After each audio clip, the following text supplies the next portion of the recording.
எல்லாருக்கும் வணக்கம். நான் ஆனந்த் பாலா. வாங்க வீடியோக்குள்ள போலாம். நம்ம இன்னைக்கு பார்க்க போற டாபிக் வந்து பார்த்தீங்கன்னாக்க, நேத்து வந்து பார்த்தீங்கன்னா, ஒரு கேஸ் வந்து வெளியில வருது. இந்த கேஸ் என்னன்னு கேட்டீங்கன்னாக்க, இது வந்து ஆகஸ்ட் மாசமே நடந்திருக்கு அப்படிங்கிற மாரி சொல்றாங்க. ஆகஸ்ட் 4த் டூ 5த் வந்து இந்த கேஸ் வந்து நடந்திருக்கு. இது எங்கே நடந்துச்சுன்னு பார்த்தீங்கன்னாக்க, மிக முக்கியமா சென்னையிலேருந்து அதாவது டெல்லிக்கு போகக்கூடிய ஒரு சென்னை எக்ஸ்பிரஸ். இது பர்ட்டிகுலரா கிளம்புறது எங்கேன்னு பார்த்தீங்கன்னாக்க, சென்னையிலேருந்து தான் டெல்லிக்கு போகுது அப்படிங்கிற மாரி சொல்லப்படுறாங்க. அப்படிப்பட்ட ஒரு ட்ரெயின்ல ஒரு சூட்கேஸ் இருக்குது. இந்த சூட்கேஸ்ல பார்த்தீங்கன்னா, மர்மமான பொருட்கள் வந்து ஒரு மர்மமான ஒரு வாடை வந்து துர்நாற்றம் அடிக்க ஆரம்பிக்குது. இந்த துர்நாற்றம் அடிச்சோனே என்ன பண்றாங்க, அங்கே உள்ள அதாவது ஆக்ராவுல உள்ள போலீஸ் என்ன பண்றாங்க, இமிடியேட்டா போய் அந்த பெட்டிய வந்து எடுக்குறாங்க. எடுத்து அத வந்து ஓப்பன் பண்ணி பார்க்கும்போது தான் தெரியுது, அதுக்குள்ள வந்து ஒரு பெண்ணோட உடல் இருக்கு. உடல் பாகங்கள் இருக்கு அப்படிங்கிற மாரி சொல்றாங்க. அந்த உடல் பாகங்கள பார்த்தீங்கன்னாக்கா, அத வந்து அவங்க யாருன்னே ஐடென்டிஃபை பண்ண முடியலையாம். அவங்க வந்து செக் பண்ணி பார்க்குறாங்க, என்னென்னமோ பண்ணி பார்க்குறாங்க. யாரு? ஆக்ரா போலீஸ் வந்து இவ்வளோ என்கொயரியும் பண்ணி பார்க்குறாங்க. ஏன்னா, இந்த ஒரு மிக முக்கியமான இந்த சென்னை எக்ஸ்பிரஸ் வந்து பார்த்தீங்கன்னா, இது அதாவது சென்னையிலேருந்து இது கிளம்பியிருந்தாலும், ஆனா இது கிராஸ் பண்ண மாநிலங்கள் வந்து பார்த்தீங்கன்னாக்கா, அதிகமான மாநிலங்கள்னு சொல்லலாம். ஆந்திரா, கர்நாடகா, மும்பை இது கடந்து தான் வந்து பார்த்தீங்கன்னாக்க, ஆக்ரா போயிருக்கு. எங்கே டெல்லி போயிருக்கு அப்படிங்கிற மாரி சொல்லப்படுறாங்க. அப்படிப்பட்ட இந்த இதில வந்து ட்ரெயின்ல யார் வந்து இந்த ஒரு சூட்கேஸ வச்சிருப்பா? பர்ட்டிகுலரா இன்னும் ஒரு சில பாகங்கள் வந்து அதில கிடைக்கல அப்படிங்கிற மாரி சொல்லப்படுறாங்க. அப்புறம் என்ன பண்றாங்கன்னா, இந்த போலீஸ் வந்து ஃபர்தரா என்கொயரிய வந்து ஸ்டார்ட் பண்றாங்க. என்கொயரி ஸ்டார்ட் பண்ணும்போது தான் அவங்களுக்கு என்ன தெரியுதுனாக்க, இது அதாவது சென்னையிலேருந்து வந்திருக்கலாமோ அப்படிங்கிற ஒரு அச்சம் ஏற்படுது. உடனே இவங்க என்ன பண்றாங்கன்னா, இவங்க அந்த பேக்க வந்து எல்லாம் ஃபர்தரா செக் பண்ணி பார்க்கும்போது, அந்த பேக்குக்குள்ள இன்னொரு ஒரு பை இருந்திருக்கு. அந்த பைய செக் பண்ணி பார்க்கும்போது தான் தெரியுது, அந்த பை வந்து அதாவது அதுக்கு வந்து சென்னையோட அது தமிழ் வேர்ட்ல இருந்திருக்குது அப்படிங்கிற மாரி சொல்றாங்க. தமிழ் எழுத்துல இருந்தோனே, இவங்களுக்கு சந்தேகம் ஃபுல்லா வந்து பார்த்தீங்கன்னா, இப்ப தமிழ்நாடு பக்கம் திரும்புது.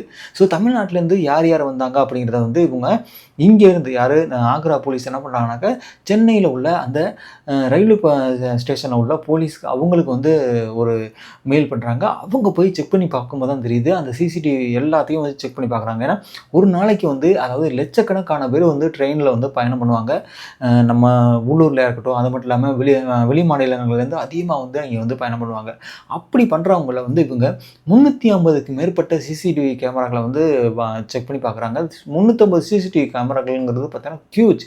அது வந்து அவ்வளவு எதுனா ஒரு நாள் ஃபுல்லா வந்து அத வந்து செக் பண்ணணும். அந்த அளவுக்கு இருக்கும். இத ஃபுல்லா வந்து அந்த ரயில்வே போலீஸ் வந்து பார்த்தீங்கன்னா ஸ்டடி பண்றாங்க. ஸ்டடி பண்ணதுக்கு அப்புறம் தான் தெரியுது, இதுல ஒரு அதாவது ஒரு கப்பிள், ஒரு பெண்ணும் ஒரு பையனும் என்ன பண்ணாங்கனாக்க, ஒரு பெட்டியும் ஒரு பையையும் தூக்கிக்கிட்டு வந்து உள்ளேக்கு என்டர் ஆகுறாங்க. எங்கேயாவது இந்த போலீஸ் அதாவது ரயில்வே ஸ்டேஷனுக்குள்ள வந்து என்டர் ஆகுறாங்க. என்டர் ஆயிட்டு ஒரு கம்பார்ட்மெண்ட்டுக்குள்ள போறாங்க. ஒரு ட்ரெயினோட கம்பார்ட்மெண்ட்ல போறாங்க. அது சென்னை எக்ஸ்பிரஸ். அதுக்குள்ள போயிட்டு அவங்க ரிட்டர்ன் வரும்போது பார்த்தீங்கன்னாக்கா, அவங்க கையில எந்த விதமான ஒரு பேக் எதுவுமே கிடையாது.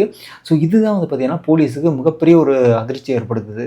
இவங்க அப்படியே அங்கே வைக்கிறாங்க. வச்சுட்டு ரிட்டர்ன் வந்து பார்த்தீங்கன்னாக்கா, அவங்க வெளியாகி வந்து எலக்ட்ரிக் ட்ரெயின்ல வந்து ஏறுறாங்க. எலக்ட்ரிக் ட்ரெயின்ல ஏறி அவங்க ஒரு ஆட்டோவ வந்து பிடிக்கிறாங்க. அந்த ஆட்டோவிலேருந்து வந்து பார்த்தீங்கன்னாக்கா, அவங்க கூடுவாஞ்சேரி வந்து போய் இறங்குறாங்க. அப்படி யாருன்னு வந்து விசாரிக்க போது தான் தெரியுது, அந்த பக்கத்தில உள்ள அவங்க இமிடியேட்டா அந்த இடத்த விட்டு காலி பண்ணி போயிருக்காங்க. யாரு? அந்த கப்புள். ஆனா, அங்கே பக்கத்தில உள்ளவங்கள விசாரிக்கும் போது தான் தெரியுது, இந்த பையன் வந்து பார்த்தீங்கன்னா, அசாம சேர்ந்த ஒரு பையன் வந்து பார்த்தீங்கன்னா, ஒரு 24 வயசு பையன் தான் வந்து பார்த்தீங்கன்னா, அசாம சேர்ந்தவன். இவன் கூட வந்து ஒரு பொண்ணு வந்துச்சுன்னு பார்த்தீங்களா, அதுக்கு பேரு வந்து அது வந்து பார்த்தீங்கன்னா, ஒடிசாவ சேர்ந்த பொண்ணு. அந்த பெண்ணோட வந்து பார்த்தீங்கன்னா, 22 வயசு தான் அப்படிங்கிற மாரி சொல்லப்படுது. இவங்க 2 பேர் தான் வந்து இந்த சூட்கேஸ கொண்டாந்து அ அதாவது ட்ரெயினுக்குள்ள வச்சுட்டு, அவங்க வந்து திரும்பி அதாவது எடுக்காம ரிட்டர்ன் வந்து போயிருக்காங்க அப்படிங்கிற மாரி சொல்லப்படுறாங்க. இவங்க போலீஸ் என்ன பண்றாங்க, ஃபர்தரா வந்து ஒவ்வொருதா என்கொயரி பண்றாங்க. பண்ணும்போது தான் இன்னொரு ஒரு இன்ஃபர்மேஷன் வருது யாருக்கு? போலீஸுக்கு. அதாவது இங்க 3வதா ஒரு பெண் வந்து இருந்தாங்க. அதாவது ஒரு கப்புள் இருந்தா, கப்புளுக்கு அப்புறம் 3வது ஒரு நபரா வந்து ஒரு பெண்ணும் இருந்தாங்க. அப்படிங்கிற மாரி வந்து பக்கத்துல உள்ளவங்க வந்து சொல்லப்படுறாங்க. சொன்ன உடனே தான் பார்த்தீங்கன்னா, போலீஸ் இன்னும் என்கொயரி வந்து ஸ்டார்ட் பண்றாங்க. ஆனா, இதுக்கு முன்னாடியே வந்து பார்த்தீங்கன்னாக்க, சென்னைக்குள்ள ஒரு 17, 15 வயசு மதிக்கத்தக்க ஒரு பையன் வந்து ஒரு கேஸ வந்து அதாவது கம்ப்ளைண்ட் குடுக்குறான். என்ன கம்ப்ளைண்ட் குடுக்குறான்னா, என்னோட அம்மாவ காணோம் அப்படின்னு சொல்லிட்டு அவன் வந்து கம்ப்ளைண்ட் குடுக்குறான். ஆனா, அது கம்ப்ளைண்ட் குடுக்கும்போது தான் தெரியுது, இதுல இவங்க வந்து எல்லாருமே வந்து அதாவது இந்த பையன் வந்து அவங்க அம்மாவோட எந்த விதமான கான்டாக்டும் கிடையாது. எந்த விதமான பேச்சுவார்த்தையும் கிடையாது. பட் இருந்தாலும் இவங்க வந்து அம்மாவ காணோம். ஒரு சில நாளா வந்து அவங்கள்ட்ட எந்த விதமான தொடர்பும் இல்லாம இருந்தனால, ஏன்னா பேச்சுவார்த்தை அதாவது எந்த வித ஃபோனு எதுவுமே இல்லாதனால என்ன பண்றாங்க, இந்த பையன் வந்து கேஸ் குடுக்குறான். இத வந்து போலீஸ் வந்து செக் பண்ணி பார்க்கும்போது தான் தெரியுது, என்னன்னா இந்த பொண்ணு தான் வந்து இந்த சூட்கேஸ்ல இருக்கிறவங்க. அதாவது இறந்தவங்க அப்படிங்கிற மாரி சொல்றாங்க. அதுக்கப்புறம் வந்து போலீஸ் இன்னும் என்கொயரி வந்து ஸ்டார்ட் பண்றாங்க. அப்படிங்கும்போது தான் இவங்க எல்லாம் வேலை பார்த்த இடம் வந்து பார்த்திங்கன்னா இங்கே கூடுவாஞ்சேரியில் ஒரு ஃபேக்ட்ரியில் வந்து வேலை பார்த்துருக்காங்க. அந்த ஃபேக்ட்ரியிலேருந்து தான் வந்து பார்த்திங்கன்னா அவங்க வந்து அதிகமாக வந்து எல்லாம் பண்ணுறது, பர்டிகுலராக 2-3 பேரும் வந்து வெளியில் வர்றது, இந்த மாதிரி வந்து நிறையா வந்து செக் பண்ணி போகும்போது போலீஸ் என்ன பண்ணுறாங்க, அங்கே உள்ள கூடுவாஞ்சேரியில் உள்ள அவங்க தங்கியிருந்தாங்க வீடு பார்த்தீங்களா, அந்த வீடை உடைச்சிக்கிட்டு உள்ளே போகலான்ட்டு உள்ளேக்கு போய் பார்க்கும்போது தெரியுது, உள்ளேக்கு போகும்போதே ஒரு துர்நாற்றம் அடிக்க ஆரம்பிக்குது. ஸோ இந்த துர்நாற்றத்தை பார்த்தோன்னே அவங்களுக்கு வந்து போலீஸுக்கு வந்து பார்த்திங்கன்னா அப்போ இது இங்கே ஏதோ ஒரு நடந்திருக்கு அப்படிங்கிற மாதிரி சொல்லுது. அவங்க ஒன்றா செக் பண்ணி பார்க்குறாங்க. பார்க்கும்போது தான் தெரியுது அந்த இடத்துல ஒரு மிகப்பெரிய ஒரு அண்டா இருக்குது. அதாவது பிரியாணி செய்யக்கூடிய ஒரு அண்டா இருக்குது. அந்த அண்டாவை வந்து ஓப்பன் பண்ணி பார்க்குறாங்க. பார்க்கும்போது ஒரே துர்நாற்றம். உள்ளரிக்கை வந்து பார்த்திங்கன்னா டம்ப் பண்ணி அந்த உள்ளரிக்கை ஒரு சில ஃபேர் பார்ட்ஸ் வந்து இல்லைன்னு சொன்ன பார்த்தீங்களா, ஒரு சில பார்ட்ஸ்லாம் வந்து பார்த்திங்கன்னா அந்த இதுக்குள்ளே இருந்திருக்கு அப்படிங்கிற மாதிரி சொல்லப்படுறாங்க அந்த பெண்ணோடது. ஸோ ஃபைனலாக அவங்க வந்து அது இந்த பெண் யாருங்கிறது தெரிஞ்சு போச்சு. இந்த பெண்ணு வந்து பார்த்திங்கன்னா ஒரு 15 நாளைக்கு முன்னாடி தான் அந்த இவங்களோட வந்து இந்த ரூமில் வந்து தங்கியிருக்காங்க. அது மட்டும் இல்லாமல் இவங்க வந்து ஒடிசாவை சார்ந்த ஒரு பெண்ணு, அவங்க பையன் ஒருத்தவங்க இருக்காங்க. இந்த மாதிரி நிறையா வந்து பார்த்திங்கன்னா அவங்க மேலே வந்து இருந்துகிட்டு இருக்கா. அப்படி இருக்கும்போது இவங்களை ஏன் வந்து இந்த 2 கப்புள், அதாவது இவங்க அந்த கப்புள் வந்து கொன்னுனாங்க, அதாவது கொலை பண்ணாங்க அப்படிங்கிறது வந்து பார்த்திங்கன்னா இதில் அதிகமாக போலீஸுக்கு வந்து என்கொயரி வந்து ஸ்டார்ட் பண்ணி போயிட்டுருக்காங்க. ஆனால் இந்த கேஸில் இன்னும் வந்து அவங்கள இப்போ வரையும் வந்து பிடிபடலை. யார் இந்த 2 கப்புள் இருக்காங்களா, அவங்க 2 பேருமே இன்னும் வந்து பிடிபடலை அப்படிங்கிறாங்க. ஸோ அதனாலேயே வந்து பார்த்திங்கன்னா இந்த கேஸ் வந்து இப்போ நம்ம வந்து அதை பற்றி ஒரு டீட்டெயிலாக வந்து சொல்ல முடியாது. பர்டிகுலராக இருந்தாலும் இந்த கேஸ் வந்து எங்கேயும் வந்து சென்னையில் ஸ்டார்ட் ஆகுது. சென்னையிலேருந்து அந்த சூட் கேஸ் வந்து பார்த்திங்கன்னா ஆக்ரா போகுது, டெல்லி ஆக்ராவில் போலீஸ் வந்து செக் பண்ணி பார்க்குறாங்க. அது வந்து பார்த்திங்கனாக்கா சென்னையில் உள்ள, அதாவது ரயில்வே போலீஸ் அவங்க சைடில் வந்து சிசிடிவி கேமராலாம் செக் பண்ணி பார்க்குறாங்க. அதாவது தெருக்களில் உள்ள சிசிடிவி கேமராலாம் செக் பண்ணி பார்க்குறாங்க. அப்போ தான் தெரியுது இவங்க ஒரு வீட்டில் வந்து தங்கியிருக்காங்க அப்படின்னு. அது இந்த கப்பிள்ஸ். ஆனால் இவங்க போகும்போது, போலீஸ் போகும்போது உள்ளே யாருமே இல்லை. அந்த அண்டாக்குள்ளே வந்து பார்த்திங்கன்னா ஒரு சில பார்ட்ஸுகள்லாம் வந்து இருந்திருக்கு. அதவே வந்து கைப்பற்றுறாங்க அதாவது காவல்துறை. ஸோ பின்னர் வந்து பார்த்திங்கன்னா இப்போ 1 மாதம் ஆகிடுச்சு இந்த கேஸ் நடந்து. ஆனால் இவங்க அந்த பிளான் பண்ணி, ஏன்னா இது பண்ணுனா நம்ம இதுலேருந்து தப்பிக்கலாம், இது பண்ணால் நம்ம இதுலேருந்து தப்பிக்கலாம்னு சொல்லிட்டு அவங்க அந்த இடத்துலேருந்து வந்து பார்த்தீங்கன்னாக்கா ஒடிசாவுக்கோ எங்கேயோ வந்து பார்த்திங்கன்னா வெளியாகிட்டாங்க அப்படிங்கிற மாதிரி சொல்ல போகிறாங்க. ஆனால் சென்னையில் வந்து இப்போ அவங்க இல்லை அப்படிங்கிறது வந்து பார்த்திங்கன்னா காவல்துறையோட ரொம்ப முக்கியமான ஒரு இதாக இருக்குது. ஸோ இதனாலே வந்து பார்த்திங்கன்னா இது மாதிரி ஒருத்தங்களை அவங்க யாருன்னு தெரியாது, அவங்க எதுக்காண்டி கொல்லப்பட்டாங்க அப்படிங்கிறது வந்து இப்போ வரையும் வந்து யாருக்கும் தெரியலை அப்படிங்கிற மாதிரி சொல்லப்படுது. ஏன்னா கூடுவாஞ்சேரிங்கிறது பார்த்திங்கனாக்கா ஒரு அமைதியான ஒரு இடம்னு சொல்லலாம். ஒரு கூடுவாஞ்சேரியில் தான் வந்து பார்த்திங்கன்னா இந்த மாதிரி ஒரு விஷயம் நடந்திருக்கு. அதுக்குனால வந்து பார்த்திங்கன்னா இப்போ இருக்கிறவங்க வந்து நிறையா கேஸில் வந்து நம்ம இப்போ வந்து ரீசெண்டாக பார்த்துட்டு இருந்திருப்போம். சியா கோயல். ஸோ சியா கோயல் கேஸை வந்து பார்த்திங்கனாக்கா மிக முக்கியமாக அவங்களுக்கு அந்த பையனை பிடிக்கல. பட் இருந்தாலும் அந்த பையன் வந்து அதிகமாக சொத்து வச்சுருக்காங்கிறதுக்காண்டி கல்யாணம் பண்ணுறாங்க. வீட்டில் சொன்னாங்க அப்படிங்கிறதுக்கான கல்யாணம் பண்ணி அந்த பையனை வந்து மலையிலேருந்து தள்ளி விட்டாங்க.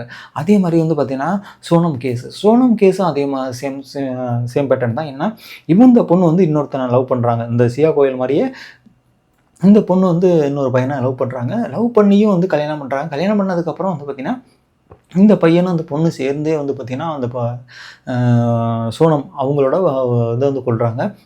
இந்த கேஸும் வந்து அதிகமாக போயிட்டுருக்கு. இந்த மாதிரி நிறைய கேஸுகள், ஒரு சில கேஸ் தான் வந்து பார்த்திங்கன்னா இப்போ நம்மளுக்கு வந்து அதிகமாக பேசுகிறோம், வைக்கிறோம், இதெல்லாம் வந்து வெளியில் தெரிய வருது. ஆனால் இன்னும் நிறைய கேஸுகள் வந்து ஒரு சிலது தெரியாமையே போயிடும் அப்படிங்கிற மாதிரி சொல்லப்படுது. ஸோ இந்த 2, அதாவது இந்த ஒடிசாவை சார்ந்தவங்க வந்து பார்த்திங்கன்னா, அது மட்டும் இல்லாமல் அசாமை சார்ந்த அந்த பையனை வந்து இப்போ வந்து ஒடிசாவில் இருக்கலாம் அப்படிங்கிற மாதிரி சொல்லப்படுறாங்க. ஸோ இவங்களை வந்து இமிடியேட்டாக எப்போ கைது பண்ண போகிறாங்க. அது மட்டும் இல்லாமல் இப்போ இந்த சோனம் கேஸில் வந்து பார்த்திங்கன்னா இமிடியேட்டாக சியா கோயில் கேஸில் இமிடியேட்டாக வந்து பார்த்திங்கன்னா அவங்களை கைது பண்ணாங்க. கைது பண்ணி இப்போ ஜெயிலில் இருக்காங்கன்னு வச்சுங்களேன். ஸோ இதே மாதிரி வந்து பார்த்திங்கன்னா இந்த கேஸில் இப்போ அந்த இவங்களை சூட் கேஸில் வச்சு போனது வந்து பார்த்திங்கன்னா இப்போ முக்கியமாக அதிகமாக வந்து பேசப்பட்டு வருது. பர்டிகுலராக வந்து நம்ம சென்னையில் நடந்தது தான் வந்து ரொம்ப ஆச்சரியமூட்டதாக இருக்குது. பட் இவங்க வந்து ஒரு ஃபேக்ட்ரியில் போய் ஃபேமிலியாக வேலை பார்க்கக்கூடியவங்க தான். ஆனால் வேலை பார்க்குறவங்களோட இன்னொருத்தவங்க வந்து ஒரு 15 நாளைக்கு முன்னாடி வந்து அவங்களோட ஸ்டே பண்ணியிருக்காங்க. ஸ்டே பண்ணதுக்கப்புறம் தான் பார்த்திங்கன்னா அவங்க வந்து இறந்துருக்காங்க, அதாவது கொலை பண்ணப்பட்டிருக்காங்க அப்படிங்கிற மாதிரி சொல்கிறாங்க. ஸோ இதுதான் வந்து பார்த்திங்கன்னா இப்போ இன்றைக்கி அதிகமாக வந்து பேசப்பட்ட ஒரு டாப்பிக்காக இருக்கும். அது மட்டும் இல்லாமல் இந்த கேஸ் வந்து அடுத்த ஃபர்தராக வந்து நம்ம தமிழ்நாடோட காவல்துறையாக இருக்கட்டும், அது மட்டும் இல்லாமல் வந்து பார்த்திங்கனாக்கா டெல்லி ஆக்ராவோட போலீஸ் அவங்க 2 பேரும் வந்து இப்போ அவங்களோட பேசிக்கிட்டு இருக்காங்க. ஸோ என்ன நடந்துச்சு, உங்கள் சைட்லேருந்து என்ன நடந்துச்சு, இங்கே சென்னையில் வந்து என்ன நடந்துச்சு அப்படிங்கிறத பற்றி ஃபுல்லாக வந்து விரிவாகவும் பேசிகிட்டு இருக்காங்க. பார்ப்போம் என்ன நடக்க போகுது. இந்த கேஸ் வந்து இன்னும் வந்து என்ன அப்டேட் வருது அப்படிங்கிறத பற்றி நான் வந்து உங்களுக்கு வந்து அடுத்தடுத்த வீடியோவில் வந்து சொல்கிறேன். ஏன்னா எதுவுமே வந்து பார்த்திங்கனாக்கா ஒருத்தவங்களை வந்து துன்புறுத்துறது, ஒருத்தவங்களை வந்து ஒரு அவமானப்படுத்துறது, ஒருத்தவங்களை வந்து பார்த்திங்கனாக்கா மனிதத்தன்மையற்ற ஒரு செயல்னு சொல்லலாம். அது மட்டும் இல்லாமல் இந்த ஒரு 3வது ஒரு பெண்ணு வந்து ஒரு 15 நாளைக்கு முன்னாடி தான் அவங்களோட தங்க வர்றாங்க. ஆனால் அவங்களுக்குள்ள என்ன பிரச்சனைன்னு தெரியல. இந்த ஒரு இஷ்யூ வந்து அந்த 2 பேரும், அதாவது கப்பிள் 2 பேரும் வந்து பண்ணியிருந்திருக்காங்க. ஸோ இதுதான் வந்து பார்த்தீங்கன்னா, இன்றைக்கி நம்ம இந்த வீடியோவில் வந்து பார்க்குற மாதிரி தான். பர்டிகுலராக வந்து பார்த்தீங்கன்னா, இந்த மாதிரி கேஸ்லாம் வந்து இப்போ அதாவது இந்தியா ஃபுல்லாக இருந்துகிட்டு இருந்துச்சு. ஆனால் இப்போ தமிழ்நாட்டிலேயே வந்து அதிகமாகிடுச்சு அப்படிங்கிற மாதிரி சொல்லப்படுது. இவங்க வந்து பார்த்தீங்கன்னா ஒரு வடநாட்டை சேர்ந்தவங்க. இருந்தாலும் அவங்க வந்து இங்கே தமிழ்நாட்டில் வந்து ஒரு ஃபேக்ட்ரியில் வந்து ஒரு ஃபேமிலியாக போய் வேலை பார்த்துக்கிட்டு இருந்திருக்காங்க. அப்படி ஃபேமிலியாக வேலை பார்த்தவங்களுக்கு இந்த முக்கியமான ஒரு இஷ்யூ நடந்திருக்கு அப்படிங்கிற மாதிரி சொல்ல போகிறாங்க. ஸோ இதுதான் இன்றைக்கி வீடியோவில் பார்க்குற மாதிரி இருந்தோம். வாங்க இடத்துல நாங்கள் ஆனந்து போகலாம்.